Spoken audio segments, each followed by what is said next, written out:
just the Fallout 4 famous theme with a piano is version 29. Hello there, my name is Inon Zur. I compose music for TV, movies, but more than anything else, video games. Games like Fallout, Dragon Age, Prince of Persia, and Starfield. So my job role in the creative industry is to create what I call the fourth dimension, the emotional dimension. Because you could see the game, but the music makes you feel the game. I always say that if you notice the music in a game, then something is wrong. Because the music is there to support, the music is there to induce emotions, but the music is not there to actually call attention to itself. I believe that as a composer, if I did that, if you play the game and you feel excited or sad, frightened, and you're not really sure why, then I think that I did my job. So there's not much difference in the role of music between fields of media. Movies, TV, trailers, video games. Music always has to do one thing. It's to drive the emotion. The only thing that is different is in movies and TV and trailers, you have to follow very closely a picture. With games, it's totally different. I could compose a 3-piece of music that will be with a player for a journey of an hour exploring. How can I do it? It's so challenging to create a piece of music that on one hand will be interesting enough and thought-evocative and emotional, but on the other hand not that memorable that when it returns, when it repeats, it starts to bore and it starts to be sort of like nagging. Oh, I already heard that. And this is what's so challenging about music for video games. You create something that only is there to create emotions, but not describe the very moment of a scene. The process of composing score for a game really differs between a game to a game. For example, there are some games that I'm receiving that are already well into their very, very advanced development stage. So I can already receive some gameplay footages, more concise ideas, and a lot of things that will really show me what the game is all about, the story from beginning to end. I think the first 30 minutes of the soundtrack for Starfield was written before there was real Starfield. Somehow it clicked.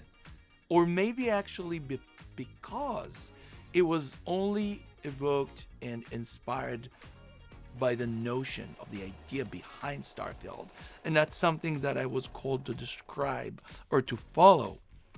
Maybe this what created a very different and powerful journey. So these 30 minutes that I've created actually already laid the foundation for the soundscape for Starfield. And I think that the score is quite cohesive because I actually took what I composed then during these 30 minutes and just expanded upon them. For example, the division of the octave into 3 equal parts, which actually creates something that is not dissonant, it's not consonant, it's something that is sort of like out there.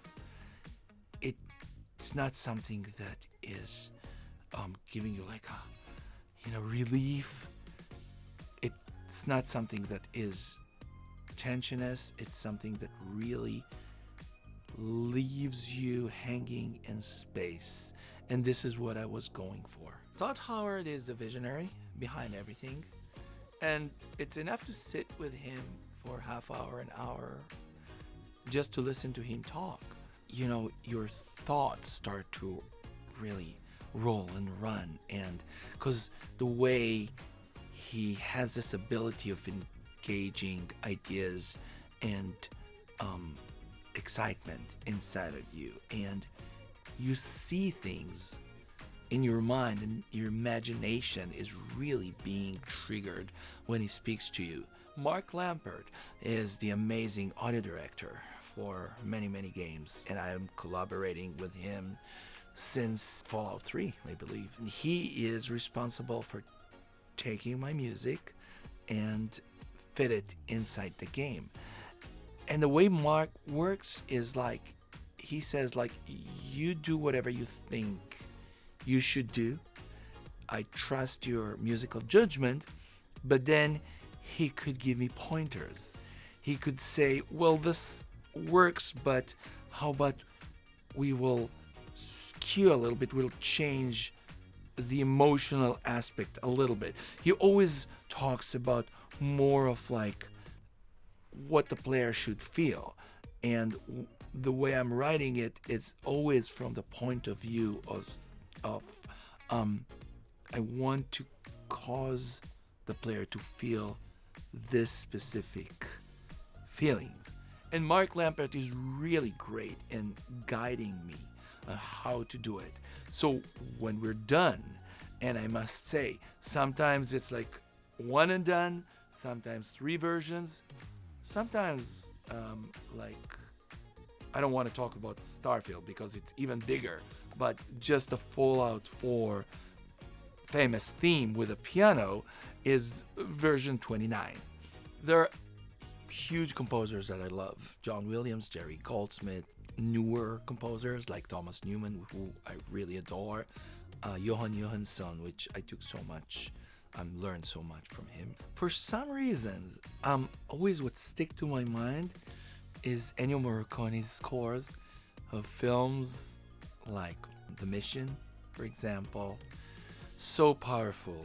And other scores that he did, Cinema Paradiso, for example. Something about the simplicity of the melodic power, the way he describes the emotion with his music, always so powerful for me. Some projects creates more inspiration in me. A project just moves me more than others. It is quite understandable that the music that I will write will be more personal, that the music that I'll write will express better what I feel. Music for Siberia, for example, small game, not very known, but something that always I saw sort of like close to me. The Fallout brand always evoked so many ideas and musical ideas in me. I do believe that, at least from a musical point of view, Starfield is my best achieved score I did to date. It doesn't say that if I like it better than others, I love everything.